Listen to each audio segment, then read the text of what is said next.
Hey guys, welcome back to battery build video number 2, heated edition. This is the heated edition from SFK. The folks over at SFK were kind enough to give me free heating pads. However, I did purchase this enclosure with my own money. Alright, so let's open this bad boy up. Alright guys, so the main purpose of this video is to do a detailed review and test of the heating system. For that reason, I will speed through the parts of the build that are not related to the heating system. You can find a detailed build of the exact same battery, minus the heating system, in the description below. Oh yeah, look at that. So this is the temperature sensor here. And they just have it wired to the main positive and main negative, so this heating pad requires 12 volts from the battery. This is the version 4 kit, and it has the upgraded fiberglass BMS mounting plate. They made this plate because some of the BMS get quite hot for the 3D printed material in the older versions. And that's our BMS mounting plate. Next, we will remove the active balancer spacer plate. I'm not using a separate active balancer module as the BMS I'm using has one built in. Next, we will remove the cell spacer plate. This plate holds the cells securely in the box.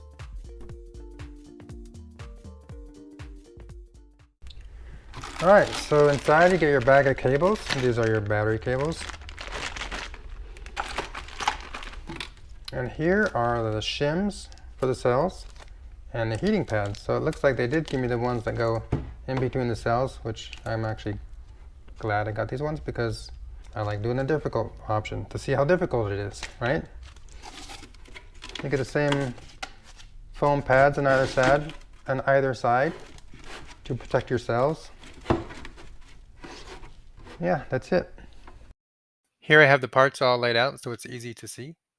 You notice the battery cables are already made up. I did not include that part in this video. If you buy SFK's BMS, the battery cables will be pre-made. You won't have to do any crimping or cutting. Alright, just to show you quickly how this will work with the heating pads. You'll have your 4 cells and you'll have one heating pad on this side and one pad on this side and your shim right in the middle. Alright, for the first step we're going to put our cells into our battery box. So we'll obviously need the cells, we'll need the battery box, our shims, our cell retainer plate, cell retainer spacers, and the heating pads. See the 3 holes? The 3 holes? Make sure that's on the left side. The 4 holes are on the right side. So our main positive will be here and our main negative will be over here. Make sure you do that, very important before you put the cells in. Positive, negative, positive, negative. We have our main positive down here, our main negative down here. Alright, so the best way I found in doing this, because I've done it like 3 times now, is to put the first 2 cells in first, and then we're going to flip the box on its side, and we're going to put the other 2 cells along with the shim and the second heating pad in all together at once. So first 2 cells are really easy. Just slide it in there. So this goes together completely different than the last battery build. Totally different.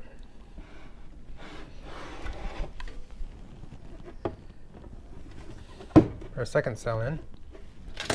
Put the first heating pad in. You want it to be exactly flush with the cells. Because if you let it go down, that bubble will get caught and it'll add extra space. And you'll have a really tough time getting your cells in. Start the 4th cell first so that we're able to push on this.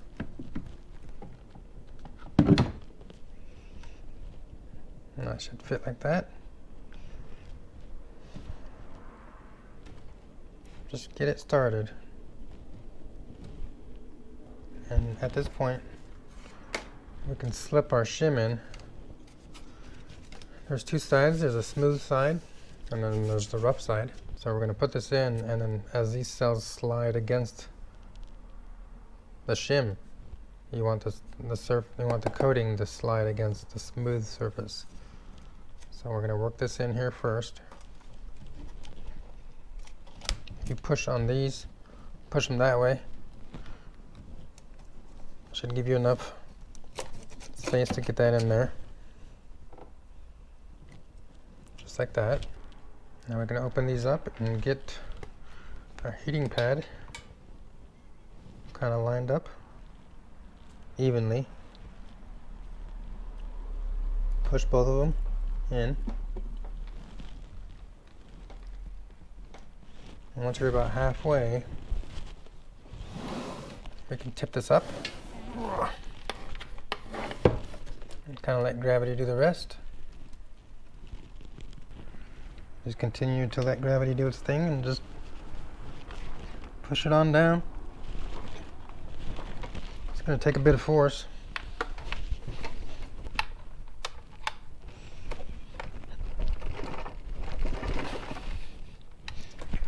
It's pretty flush. Alright, so from our hardware, we'll be using 7 of the 9 medium length machine screws.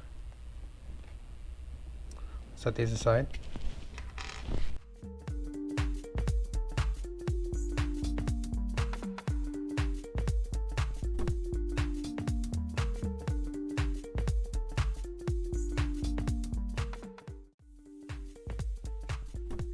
Next, we will prep the BMS harness by cutting the balance leads to length. We will then crimp the ring terminals.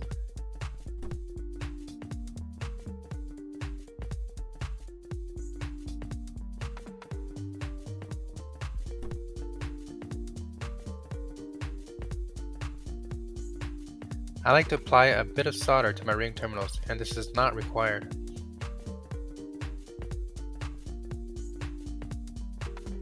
Finally, we will heat shrink them to complete the connection. And now our harness is complete. First, we will install the bus bars to make a series pack. Then we can attach the balance leads to the steel studs. At this point, we will only hand tighten the nuts. I'm going to do a quick voltage test, main positive and main negative. 13.34 volts. Next, we're going to use high temp Kapton tape to secure the BMS balance leads in place.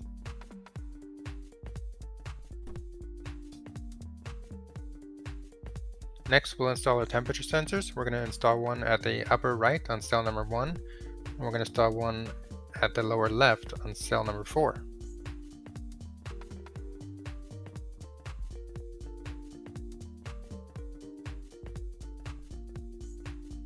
And now our harness is installed. Next we can connect our P- and B-. For the BMS mains, I am using M6 nuts and bolts. The nuts are Nylox nuts and they are optional. This hardware does not come with the SFK kit or the BMS. You can find it at your local hardware store. Make sure the bolts are not longer than 1/2 inch or the BMS will not lay flat.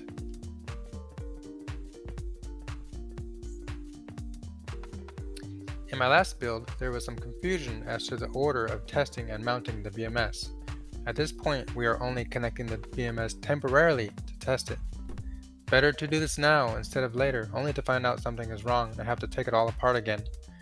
Before you connect the harness to the BMS, make sure to probe each pin to ensure the correct voltage at each pin using a multimeter. I did not show this step. And we can turn on the BMS. Hopefully it doesn't blow up.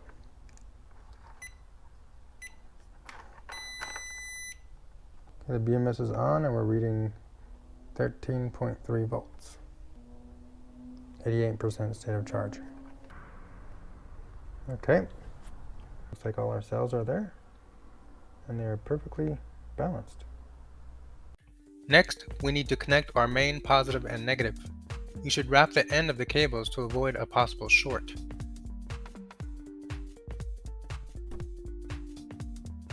Be sure to align the B- blue cable like I am doing here for best fitment.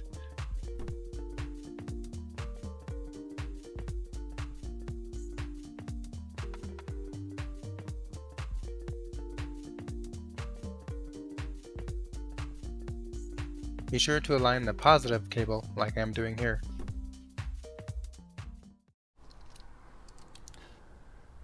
Alright, next we're going to use our torque wrench. We're going to torque down our M6 nuts. Be sure to use the proper amount of torque for your studs. If you are unsure, consult your seller or cell datasheet. Welded studs can handle up to 80 inch-pounds of torque. Non-welded studs can handle only 25 inch-pounds. Personally, I would never buy cells with non-welded studs. Alright, so next we're going to install our balancer / riser plate. It goes in just like this. The 3 holes here match up with these. Two of the long bolts and one of the shorter bolts, okay? The shorter one will go in the middle, and the long ones will go on this side, on either side. Be sure to run all cables and wires around to the left or right side of the riser plate. Do not run the wires through the plate, as the BMS mount plate will not sit flush. Okay, it's time for our BMS plate. We have one hole here, one hole here. So 2 on the top of the battery, this one and this one. And there are 3 on the bottom. This empty one, this one with the brass insert, and this one. The hardware with the beveled heads. There's 2 long ones and 3 short ones. And these are the ones that have, these are what you're going to use the washers for these. Don't use the washers anywhere else. There'll be 5 washers for the plate. First, we will need to remove one of the retaining straps.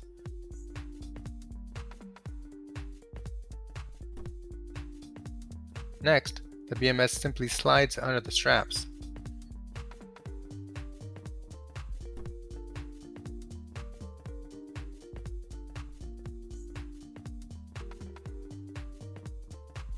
Replace the screws to secure the strap.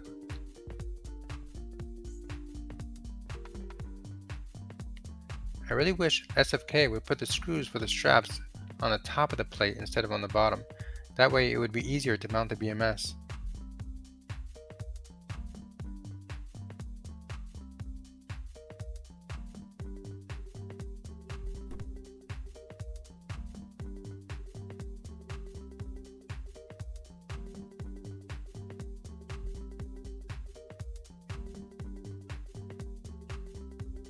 Now we can connect the balance lead harness and the temp sensor connector.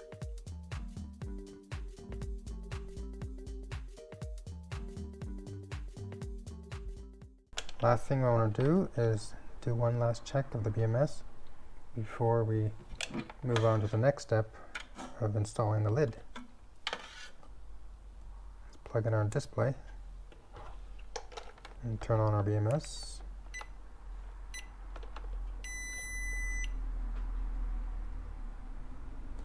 Cool, 13.3 volts. Alright, so next we're going to mount our display port adapter. This has to go on the lid. I'm going to put it right here. I'm going to use this little dimple here as our hole. These are cool little mini drill.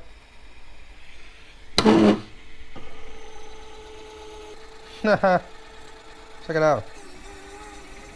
It doesn't have a lot of torque. Yeah, probably the whole way.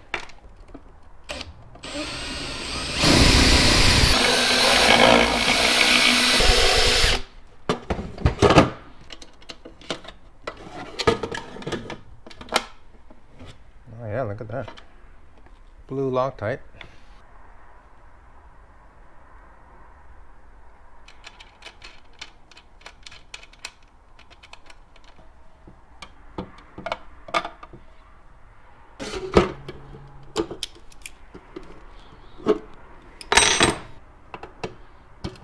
Keep that logo on there still. Yes, it does. Very nice.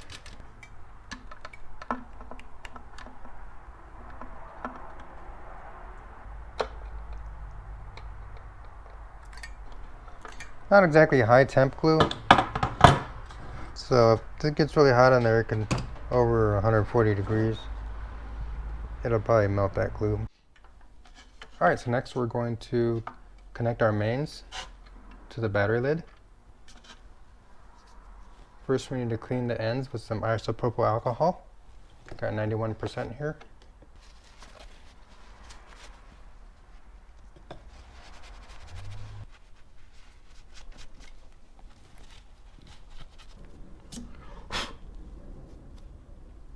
Make sure you put the battery cable down first on the terminal.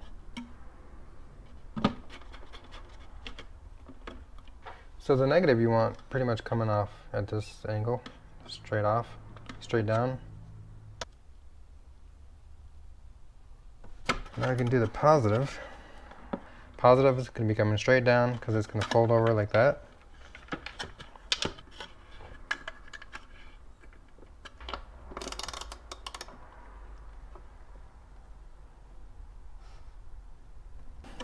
That's it. So we got our connector here, we got our mains connected.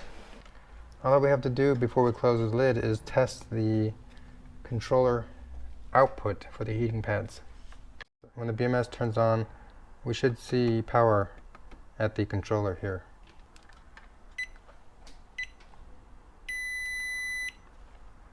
Let's see what happens. There we go, self-test. Okay. Alright, let's do a voltage test.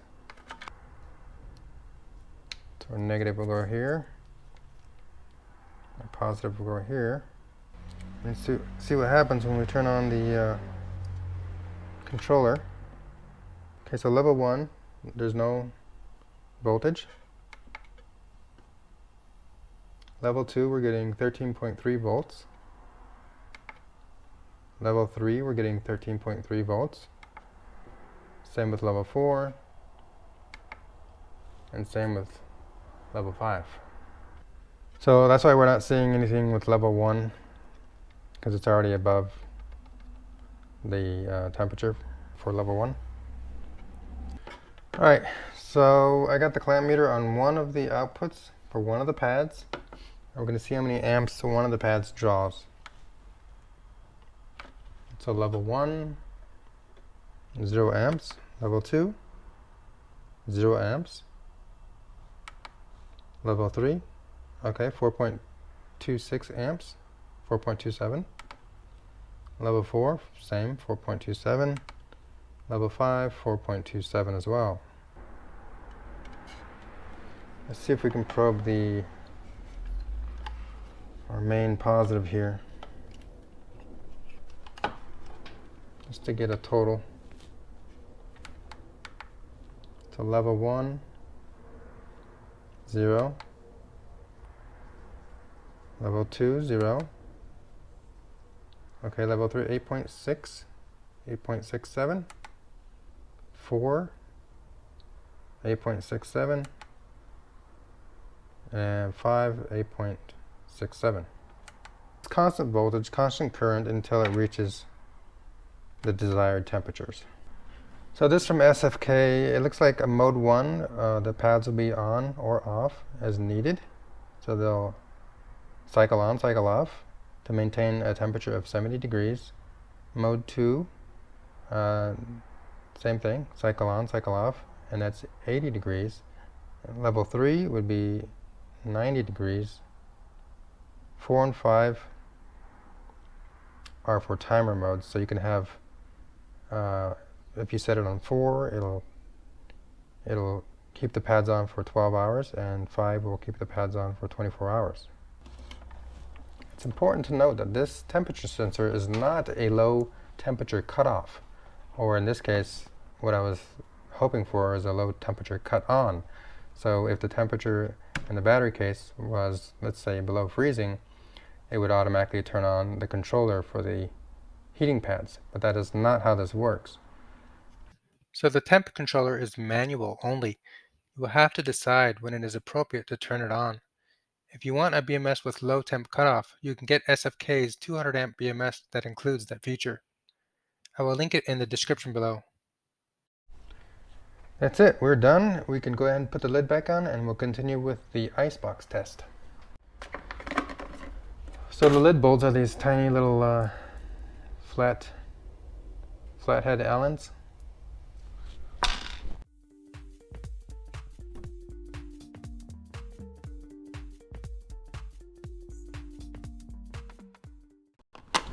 Alright, so we're going to do some output testing on the battery.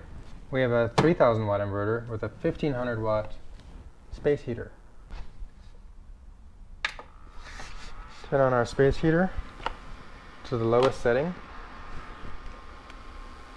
I'm currently pulling 60 amps. Let's see if we can get it up to about 150. I have the BMS configured for 150.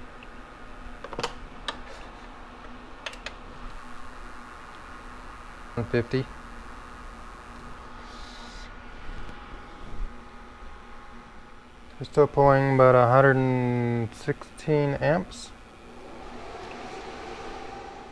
Everything seems to be working great. So just one more time to show you on the heating pad controller. Level 1. So 1 is 70, 2 is 80. So we must be above 80, so it's not turning on. Level 3 is 90. We should get some action there, okay. We're seeing 8.1 amps.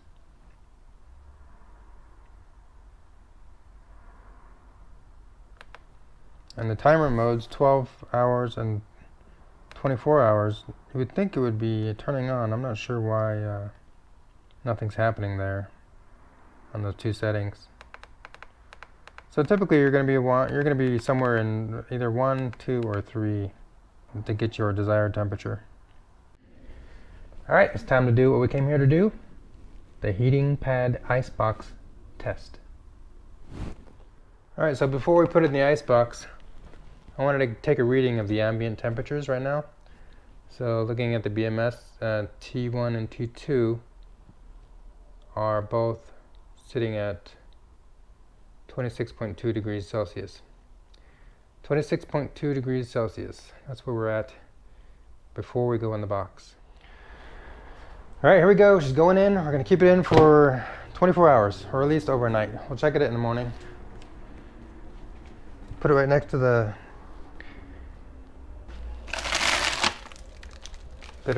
fish balls. In we go.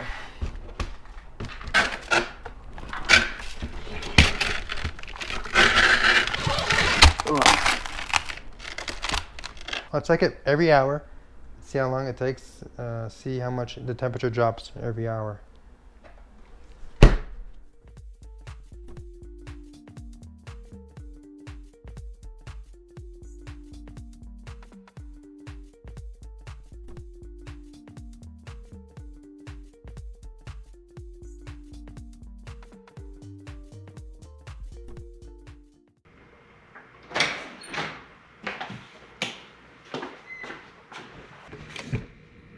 Okay, it's 24 hours later. Let's check the battery out. Let's turn it on. 81% state of charge. Alright, look at those temps. So we got battery T1 is 0.8 Celsius and battery T2 0.3 Celsius. So we're right at freezing.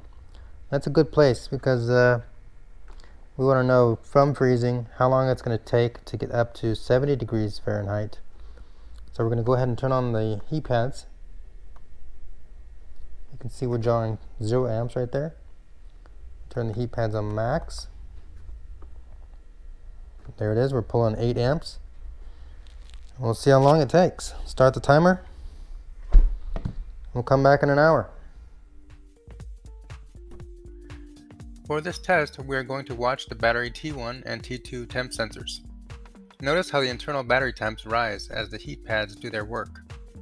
We are going to watch them until the internal temp gets to 23 degrees Celsius, or 73 degrees Fahrenheit.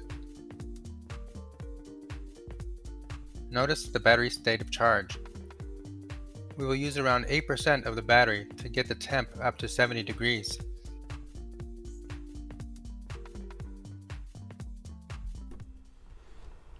Alright, we're back and it's been 2 hours and 41 minutes. And look at that, we got 71, 72 degrees Fahrenheit on T2 and about 75, 76 degrees on T1. So we're above 70 degrees. Let's pull the battery out.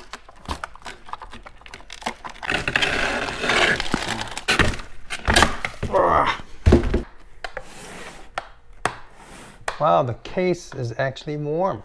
I can't believe it. While inside of a deep freezer, it's actually warm on the battery case. The sides are cold. They're actually quite cold on the sides. But the front, which is probably where you want the heat, is pretty warm actually. I think we used about 10% of the battery to warm it up though, so that's your downside. All right, let's turn off the heater. Check it out, there's ice on the battery from the, but yeah, this is actually really warm right here. Funny because the temperature sensor is on the lid, so it's probably hotter down where the batteries are, obviously. They're probably 80 degrees. And the battery cells themselves. So yeah, that concludes our testing. I don't know what else to say. This is, I mean, it works. Keeps the battery warm. There's an 8 amp draw, so just, be mindful of that. When we put the battery in the icebox, the state of charge was 81%. When we took it out 2 hours and 40 minutes later, it was at 73%. So we used about 8% of the battery just to heat the battery from 0 degrees Fahrenheit to about 72 degrees Fahrenheit. So that's quite a bit of power. So just keep that in mind if you decide that you want to buy the heated version of this kit. Setting 1 on this is 70 degrees. It'll come up to 70 degrees and it'll maintain 70 degrees. Setting 2 is 80 degrees. It'll come up to and maintain 80 degrees. And setting 3 is 90 degrees, so 10 degree increments. Setting 4 and setting 5 are 12-hour and 24-hour timer. So if you set it to 4, it'll heat it for 12 hours and then turn off. Alright guys, well that completes our build and testing of the SFK heated battery enclosure. And remember, this heating controller is not an automatic controller. You're going to have to monitor the temperature yourself and then turn the heater on as needed. If you're looking for a low temp cutoff BMS, SFK sells one. It's a 200 amp BMS, and I will link it in the description below. And that's it. Thanks for watching.